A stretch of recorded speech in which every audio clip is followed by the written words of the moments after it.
స్వయంగా మేమే మిమ్మల్ని కలవడానికి వచ్చేసాం. ప్రణామాలు షహిన్షా. మీ వస్తువేదో కింద పడిపోయింది.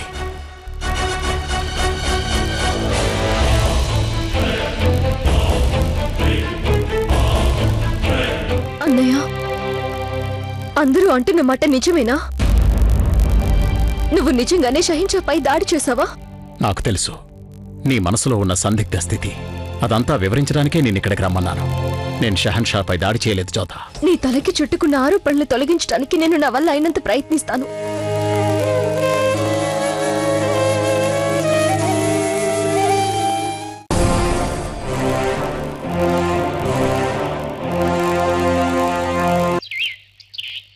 అయితే ఇక మీరు షహిన్షా గారితో మాట్లాడతారా జోదా?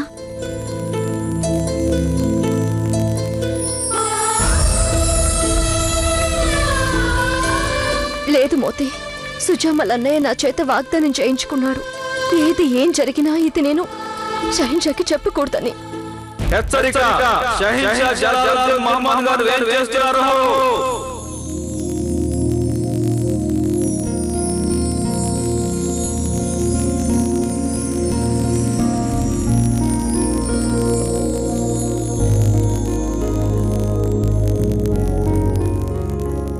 మీ మొహంలో చాలా ప్రశాంతత కనిపిస్తోంది.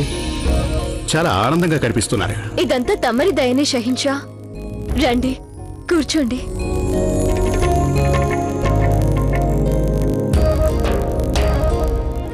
మేము మిమ్మల్ని ఒక మాట అడగదలిచాం జ్యోతా బేగం. నిన్న రాత్రి మీరు ఎక్కడికి వెళ్ళారు? నిన్న రాత్రి మిమ్మల్ని కలవాలని మేము మీ గదికి వచ్చాం, కానీ మీరు మీ గదిలో లేరు. మరి ఎక్కడికి వెళ్ళారు మీరు జ్యోతా బేగం? నేను భవనంలో లేను. నా బంధుమిత్రుల శ్రేయస్సు కోసం ప్రార్థించడానికి అమ్మవారి గుడికి వెళ్ళాను. అంతరాత్రి వేళ? అవును, పగలు వెళ్ళడం కుదరలేదు కదా. గుడికి వెళ్ళలేదని నా మనసుకి కలవరంగా అనిపిస్తే వెళ్ళాను. సర్లేండి, మరేం పర్వాలేదు. మేం మీకు ముందే చెప్పాం కదా జ్యోతా బేగం, అంతఃపురం చూసుకోవటం అంత తేలిక కాదు అని. పైగా మీ మనసు సున్నితమైంది జ్యోతా బేగం. అందరికీ మంచి చేయాలనే ప్రయత్నంలో ఒక్కోసారి మనిషి తనకు తానే చెడు చేసుకుంటాడు. ఈ సలహా పాటించండి జ్యోతా బేగం. మాకసలు తీరికే లేదని మీరు అంటూ ఉంటారు కదా, మరి ఇప్పుడు చూడండి, మేమిప్పుడు తీరిక చేసుకుని మీకోసం వచ్చాం. ఇవాళ మీతో పాచికలు ఆడాలని వచ్చాం మేము. క్షమించండి షహిన్షా, నిన్న రాత్రి నాకు సరిగ్గా నిద్ర పట్టలేదు. పైగా కొంచెం అలసటగా ఉంది. అందువల్ల బహుశా నేను ఇవాళ మీతో ఆడలేననుకుంటా. పర్వాలేదు రండి, మరోసారి ఆడదాం. మీరు విశ్రాంతి తీసుకోండి.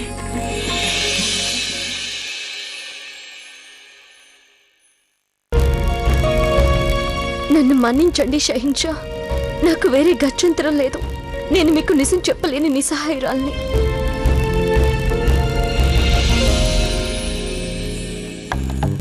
నేను రుకయ్య బేగంని కలుసుకోవాలి. రుకయ్య బేగం ఇంకా నిద్ర లేవలేదు. నేనిక్కడ నిరీక్షిస్తూ కూర్చోలేను. చూడు, నేను వారిని కలుసుకోవడం చాలా ముఖ్యం. నీకు తెలీదేమో, నేను మహామంత్రి మహామంగ గారి కోడల్ని. రుకయ్య బేగం నాకు ఎంతో మంచి స్నేహితురాలు. ఆవిడ నన్ను చూడగానే చాలా సంతోషిస్తారు. వెళ్ళి వారికి చెప్పు. కానివ్వండి, నేను మిమ్మల్ని అడ్డుకోబోను. కానీ మీరు సొంత బాధ్యతతో లోపలికి వెళ్తున్న సంగతి గుర్తు పెట్టుకోండి. అలాగేలే.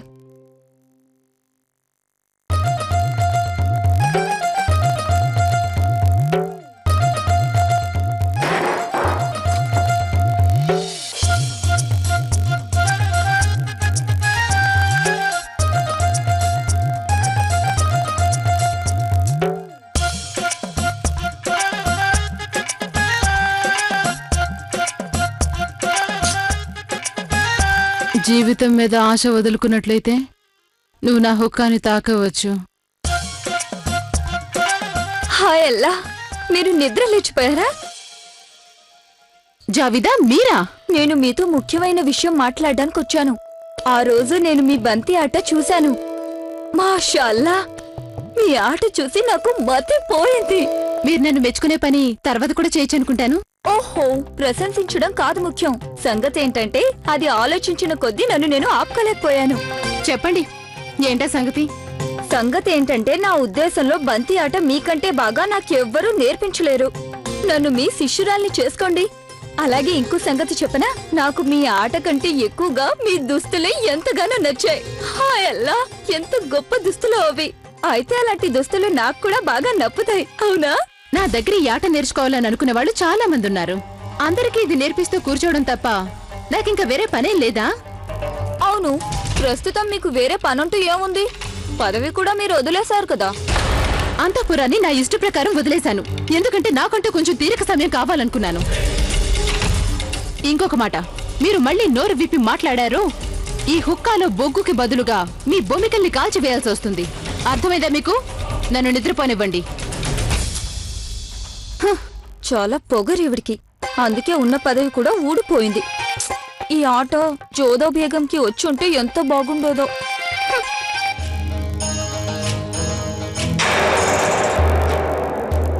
ఆదాబ్ షెహన్షా. పెద్దమ్మ ఇలా వచ్చారేంటి? షెహన్షా, నేను మీతో కొంచెం మాట్లాడాలనుకుంటున్నాను, ఒంటరిగా. ప్రస్తుతం మీరంతా వెళ్ళొచ్చు, మేము మీతో తర్వాత మాట్లాడతాం.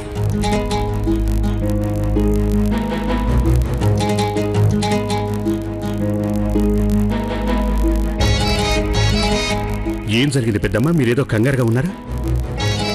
మీరన్నది నిజమే షెహన్షా, కలవరంగానే ఉంది నాకు. కానీ జలాల్, ఇప్పుడు ఈ సంగతులన్నీ మీకు చెప్పాలా వద్దా అన్నది నాకు అర్థం కావటం లేదు.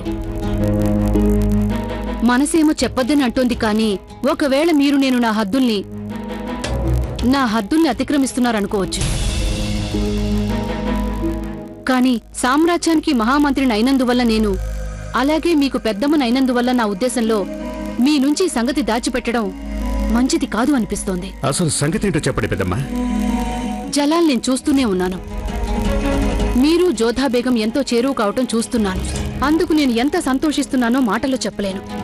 ఈ లోకంలో మిమ్మల్ని బాధ పెట్టాలనుకునే వారిలో నేనే చివరి వ్యక్తిని అయి ఉంటాను, కానీ మిమ్మల్ని బాధ పెట్టాలనుకోవటం లేదు. సంగతి ఏంటో కొంచెం స్పష్టంగా చెప్పండి పెద్దమ్మ. అది మీకు చెప్పటానికి నాకు మాటలు దొరకటం లేదు. జలాల్ నిన్న రాత్రి జోధా బేగం భవనం నుంచి ఒంటరిగా బయటికి వెళ్ళింది అని మీకు తెలుసా? ఆ సంగతి మాకు తెలుసు. అది ఆవిడ మాకు చెప్పింది. ఆవిడ నిన్న రాత్రి గుడికి వెళ్ళిందట. అయితే ఆవిడ మీకు గుడికి ఎందుకు వెళ్లారో కూడా చెప్పి ఉంటారు. అది కూడా చెప్పారు ఆవిడ. ఏం చెప్పారు అంటే, నిన్న రాత్రి ఆవిడ చాలా కలవరంగా ఉండి గుడికి వెళ్ళారట. నా కలవరం గుడికి వెళ్లారని కాదు, ఒంటరిగా వెళ్లారని. జోధా బేగం ఈ విధంగా భవనంలో నుంచి ఒంటరిగా బయటికి వెళ్లి ఉండకూడదు. అది కూడా 4 దిక్కుల నుంచి సామ్రాజ్యానికి అపాయం ఉన్న వేళలో వెళ్లకూడదు. జోధా బేగం పవిత్రత విషయంలో నాకెలాంటి అనుమానం లేదు. దయచేసి మీరు నా మాట నమ్మండి. జోధా బేగం ప్రాణాలకి అపాయం కలగకూడదన్న ఒకే ఒక్క ఆందోళనతో నేను కూడా జోధా బేగంని వెంటాడుతూ గుడికి వెళ్లవలసొచ్చింది. జలాల్ అక్కడేమో జలాల్ జోధా బేగం ఆలయంలో ఎవరో ఒక పరపురుషుణ్ణి కలుసుకున్నారు.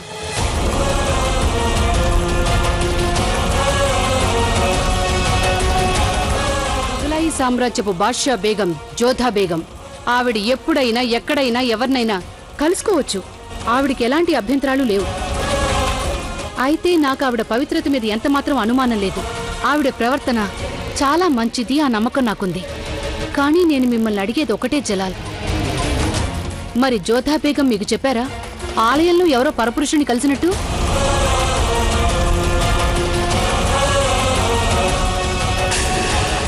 దయచేసి నన్ను క్షమించండి. నాకు చాలా సిగ్గుగా ఉంది జలాల్, నేను ఆ విధంగా జోధాని వెంబడించి వెళ్ళినందుకు. అలాంటి పరిస్థితి ఎందుకొచ్చిందో నేను ముందే వివరించి ఉండవలసింది. వెళ్ళటానికి సరైన కారణం ఉంది. ఉదయమే జోధా బేగం గారికి ఆలయం నుంచి పూజా పుష్పాల సాకుతో ఆకు మీద రాసి ఉన్న ఒక వర్తమానం అందింది. ప్రణామాలు షహిన్షా. మీ వస్తువేదో కింద పడిపోయింది.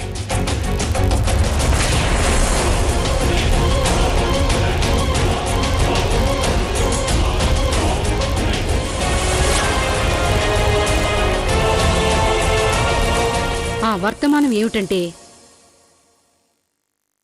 జోధా బేగం ఆ వ్యక్తిని కలవటానికి ఆలయానికి రమ్మని, ఆమేరులో కలిసి గడిపిన క్షణాలని గుర్తు పెట్టుకుని మరీ రమ్మన్నారు. ఆ విధంగా జోధా బేగంకి వర్తమానం పంపారు. నేను మీ పెద్ద అమ్మీజానని ఒప్పుకుంటాను జలాల్. అంటే మీరు నా కుమారుడితో 2 మాటలు, అది కూడా అతని బేగం గురించి అనడం అంటే. కానీ పెద్దమ్మని మాత్రమే కాకుండా నేను మహామంత్రిగా కూడా ఉన్నాను. ఆ కారణంగా నేను ఈ సంగతులన్నీ మీ నుంచి దాచి ఉంచకూడదు. జలాల్ మీరు జోధా బేగంకి భర్త అవుతారు. అందువల్ల ఈ సంగతి మీకు చెప్పాలనిపించింది నాకు. ఆ జోధా బేగం మీతో చెప్పకుండానే ఎవరినో కలుస్తోంది. చూస్తున్నప్పుడు నాకేమనిపించిందంటే వాళ్ల మధ్య సన్నిహిత పరిచయం ఉన్నట్టనిపిస్తోంది. తమరికి తప్పుగా అనిపించుంటే నన్ను క్షమించండి జలాల్. దీంతో నా పని పూర్తయిందనుకుంటాను. ఇప్పుడు తప్పదు విస్ఫోటం.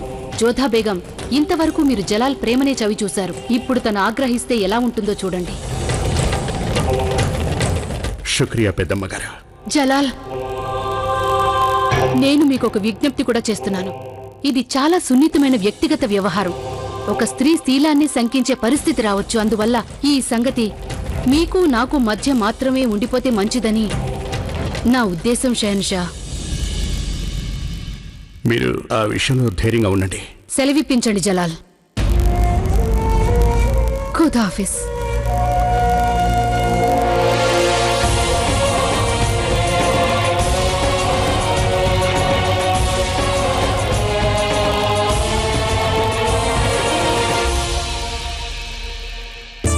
ఇదేంటండి, మీరెక్కడికి వెళ్తున్నారు? షహీన్షాకి సేవ చేయాలి. ఇప్పటికే చాలా విశ్రాంతి తీసుకున్నాను. ఇక నా బాధ్యతను నిర్వర్తించాలి. అదేం కుదరదు. మీరు వెళ్ళడానికి వీల్లేదు. మిమ్మల్ని షహన్షా గారు కొన్నాళ్ళు విశ్రాంతి తీసుకోమని చెప్పారుగా. ముందు మీరు కూర్చోండి. అరే అరే ఏమిటి ఈ బలవంతం? ముందు కూర్చోండి. నేనిప్పుడు ఆరోగ్యంగానే ఉన్నాను కదా. చూడండి, నాకు తెలుసు మీరు షహన్షా గారి విషయంలో ఆందోళన పడతారని. కానీ షహన్షా గారు కూడా సమర్థులే, పైగా సాహసవంతులు. ఆయన భద్రత ఆయన చూసుకోగలరు. అప్పుడప్పుడు మీరు కూడా మీ సంగతి కొంచెం ఆలోచించుకోండి. అలాగే నా సంగతి కూడా. నన్ను క్షమించాలి నువ్వు. నేను నీకు చాలా ఇబ్బంది కలిగిస్తున్నాను. కానీ షహీన్షా గారి సేవ నాకు అన్నిటికన్నా మించిన పెద్ద బాధ్యత. నేను వారి సేవకుణ్ణి. నా యావత్ జీవితాన్ని షహీన్షాకి, సామ్రాజ్యానికి సమర్పించేశాను నేను. నాకు కూడా షహన్షా గారి మీద అపారమైన ప్రేమ ఉంది. ఆయన నా పాలు తాగి పెరిగారు కదా. ఆయనకు హాని జరగడం నాకు ఇష్టం లేదు. అయినా ముందు మీరు ఆరోగ్యంగా ఉంటేనే కదా ఆయన భద్రత చూసుకోగలరు. నేను చెప్పేది కూడా అదే. ఇప్పుడు నేను ఆరోగ్యంగా ఉన్నాను. నువ్వు చూస్తున్నావుగా నన్ను. నేను అనారోగ్యంతో ఇలా ఉండటం చూసే షహీన్షా గారు ఎంత దిగులు పడ్డారో చూసావుగా. వారి దిగులు పోవాలంటే నేను మళ్ళీ వారికి ఆరోగ్యంగా కనపడాలి. అందుకే నేనిప్పుడు నన్ను చూసి వారి ఆందోళన తొలగిపోవాలని మనస్ఫూర్తిగా కోరుకుంటున్నాను. మన కుమారుడైన అజీజ్ గోకుల్ దాస్ కూడా సామ్రాజ్యం పట్ల మీ అంత విశ్వాసంతో ఉంటున్నాడు. నిజంగా నాకు గర్వంగా ఉంది. మన సంతానం, నా జీవిత భాగస్వామి సామ్రాజ్యం పట్ల చూపే శ్రద్ధను చూస్తే. అందుకేగా నేను చెప్పేది. కొడుకేమో పెద్దవాడైపోయాడు, మీకేమో వయసు అయిపోయింది. ఇప్పటికైనా కాస్త విశ్రాంతి తీసుకోండి.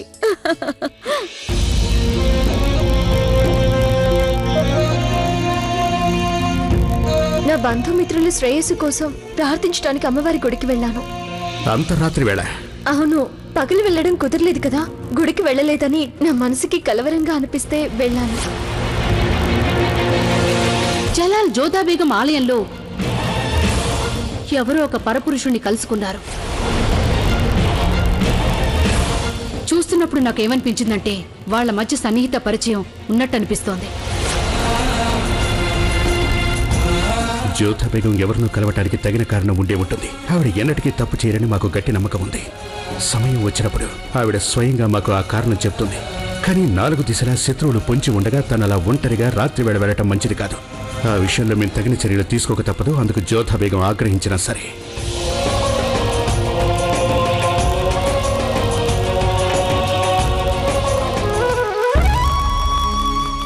కృష్ణయ్య, నేను చేస్తున్న పని నీకు తెలియంది కాదు. నేను షహీన్షాకి అన్నీ చెప్పేద్దాం అనుకున్నాను, కానీ చెప్పాలనుకున్నా నేను సుజామల్ అన్నయ్యకి ఇచ్చిన వాగ్దానం మీరలేను. అయినా నేను ఇంకొకటి కనుక్కోదలిచాను. ఈ భవనంలోనే ఉంటూ నా భర్తపై కుట్ర పన్నుతున్న ఆ వ్యక్తి ఎవరో నేను తెలుసుకుని తీరాలి. బెనజీర్ అయితే వేరే చోట నుంచి వచ్చింది, కానీ ఈ భవనంలో ఎవరున్నారో, ఆ శత్రువులు ఎవరు అనేది నేను తెలుసుకుని తీరాలి.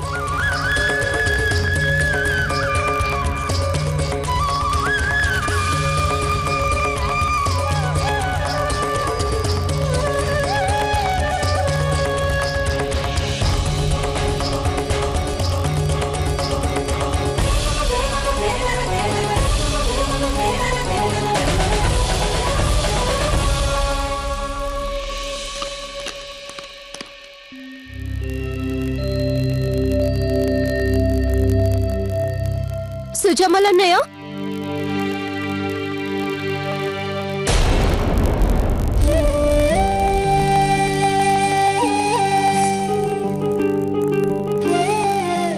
అన్నయ్య నీ కాలికి దెబ్బ తగిలిందా? లేదు జోదా, అదేం లేదు. ఏం జరిగిందన్నయ్య? ఏం లేదు జోదా, అబుల్ మలీతో కలిసి షెహన్షా మీద కుట్ర పన్నుతున్న ఆ వ్యక్తి ఎవరో తెలుసుకోవడానికి నేను బయటికి వెళ్ళాను. అప్పుడెవరో కొందరు సైనికులు వచ్చి అప్పుడేం జరిగింది? వాళ్ళు నన్ను అటకాయించారు, నన్ను బంధించడానికి ప్రయత్నించారు. అక్కడి నుంచి తప్పించుకొని రావడంలో దెబ్బ తగిలింది. నువ్వేం కంగారు పడకు, అదేమంత పెద్ద దెబ్బ కాదు. ఇక్కడ ఎక్కువసేపు ఉండటం అంత మంచిది కాదు. ఎవరికంటైనా పడకముందే వెళ్ళిపోవాలి.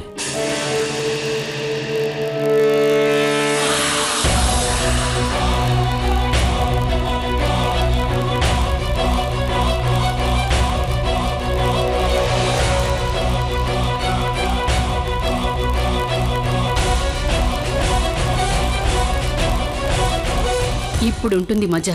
కోపంతో జలాల్ జోధా విషయంలో ఏం చేస్తాడో వేచి చూడాలి.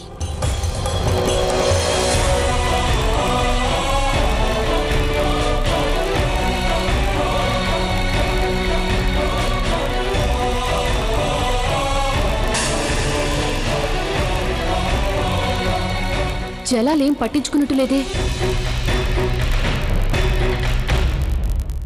మీరు స్వయంగా మీ కళ్ళారా చూశారుగా జలాల్, జోధా బేగం ఎవరో పరపురుషుణ్ణి కలుసుకోవడానికి వెళ్ళింది. అది కూడా ఒంటరిగా రాత్రిపూట చీకట్లో. కానీ పెద్దమ్మ, జోధా బేగం తప్పు చేసినట్టు దీనివల్ల నిరూపణ కావడం లేదుగా. అది నేను కాదనడం లేదు. అందుకనే మీరు జోధా బేగంతో అక్కడికక్కడే మాట్లాడాల్సి ఉందని నేను మీకు అప్పుడే చెప్పాను. లేదు పెద్దమ్మ, మేము అక్కడే మాట్లాడి ఉంటే ఒకవేళ ఆవిడికి మేము తనని అనుమానిస్తున్నామని అనిపించవచ్చు. అందుకే తనని వెంటాడుతున్నామని తన మనసులో మా గురించి అకారణంగా అపోహలు కలిగే అవకాశం ఉంది. మాకు ఎంత మాత్రం ఇష్టం లేదు తను మమ్మల్ని తప్పుగా అనుకోవటం. ఒకవేళ జోధా బేగం ఎవరైనా తన బంధువుని గాని బాగా తెలిసిన వారిని కలవటానికి వెళ్ళుండొచ్చుగా. శబాష్ జోధా, శబాష్. ఏం మంత్రం వేశావో ఏమో కానీ జలాల్కి నీ మీద అంత నమ్మకం కుదిరింది. కానీ నా పేరు మహామంగ. ఎలాగైనా నేను ఈ నమ్మకం అనే చెట్టుకి చీడ పురుగులు పట్టేలా చేస్తాను. మీరంటున్న మాటలో వాస్తవం ఉండి ఉండొచ్చు. జోధా బేగం పవిత్రమైందని నేను అంగీకరిస్తాను. తనని అనుమానిస్తే అది పొరపాటే అవుతుంది. కానీ జలాల్, మీరు షెహన్షా స్థానంలో ఉన్నారు. షెహన్షా అన్నాక ఎందరో శత్రువులుంటారు. వాళ్లలో కొందరి గురించి మీకు తెలుసు, కానీ మరికొందరు ఎవరన్నది ఇప్పటికీ అంతుచిక్కని ప్రశ్నే. అలాంటప్పుడు జోధా బేగం ఒంటరిగా రాత్రివేళ ఎవరో పరపురుషుణ్ణి కలుసుకోవడం క్షేమకరం కాదు. జోధాకది మంచిది కాదు. అందుకే నేను అనేదేమిటంటే, జోధా బేగంని ఎవరినైనా కలవదలిస్తే వారిని భవనానికే పిలిపించుకోవచ్చు. కానీ భవనాన్ని కాదని ఈ విధంగా రాత్రివేళ చీకట్లో బయటికి వెళ్లి ఎవరినో కలవటం ఎలాంటి ప్రమాదానికైనా దారి తీయవచ్చు. అదే నేననేది. మీరు ఆందోళన పట్టడం సమంజసమే పెద్దమ్మ. అందుకని మేము మీ మాట మీద నమ్మకం ఉంచి సమయం చూసి జోధా బేగంతో ఆ విషయం గురించి మాట్లాడతాం పెద్దమ్మ. అలాగే ఇంకో సంగతి, జలాల్, ఇది చాలా సున్నితమైన వ్యవహారం. ఈ మధ్యగా మీరు జోధా బేగం ఒకరికొకరు చేరువవుతున్నారు. అలాంటి స్థితిలో ఈ విషయాన్ని ప్రస్తావించటం, నేననేదేమిటంటే, మీరు ఎప్పుడు ఈ సంగతి జోధా బేగంతో మాట్లాడినా ఆచితూచి మాట్లాడమని అంటున్నాను. మేము ఆలోచించుకుంటాం పెద్దమ్మ. షెహన్షా గారికి జయము జయము. మహామంత్రి గారు, ఒక గూఢచారి చాలా ముఖ్యమైన సమాచారం తీసుకొచ్చారు. షెహన్షా గారితో ఒంటరిగా ముఖ్యమైన సంగతి మాట్లాడుతున్నా నేను. ముందు వెళ్ళి ఇక్కడి నుంచి, తర్వాత కలు. దయచేసి క్షమించండి హుజూర్, కానీ ఇప్పుడు కలవడం చాలా అవసరమని అతను అంటున్నాడు. రమ్మని అతన్ని. షెహన్షా హుజూర్ గారికి జయము జయము. ఆదాబ్ మహామంత్రి గారు. ఒకటి బాగా గుర్తుంచుకో, నువ్వు సరైన సమయానికే రావాలి. మాటలకి అంతరాయం కలిగించినందుకు నీ మీద కోపగించుకుంటాను. నువ్వు చాలా ముఖ్యమైన సంగతి చెప్పాలన్న సాకుతో రావాలి. నేను నీకేం చెప్పానో అదే షెహన్షా గారి సమక్షంలో నువ్వు చెప్పాలి. అర్థమైందా? చిత్తం మహామంత్రి గారు. వెళ్ళు.